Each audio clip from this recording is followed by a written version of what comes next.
حضرت غوث اعظم رضی اللہ عنہ کے 100 واقعات کے حوالے سے قصہ نمبر 72 یعنی 72، اللہ کے ولی کے لیے جگہ خالی کر دو۔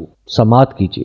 حضور سیدنا غوث اعظم رحمۃ اللہ علیہ فرماتے ہیں کہ میں 10 برس کی عمر میں اپنے شہر کے مکتب میں حصول علم کے لیے جایا کرتا تھا، اور اس وقت میرے ساتھ ملائکہ بھی ہوتے تھے جو میرے آگے پیچھے میری حفاظت کی غرض سے چلتے تھے۔ جب میں مدرسے پہنچتا تھا تو وہ بارہا یہ منادی کرتے تھے کہ اللہ کے ولی کے لیے جگہ خالی کر دو، چنانچہ وہ میرے لیے جگہ خالی کر دے۔ ایک مرتبہ میں نے ایک شخص کو دیکھا جس نے فرشتوں کی آواز سن کر کہا کہ یہ نہایت معزز گھرانے کا فرد ہے، اور عن قریب اس کو وہ عظمت حاصل ہوگی جس میں کوئی مزاحمت نہ ہوگی، اور اس کو ایسا قرب نصیب ہوگا کہ اس کو کوئی فریب نہ دے سکے گا۔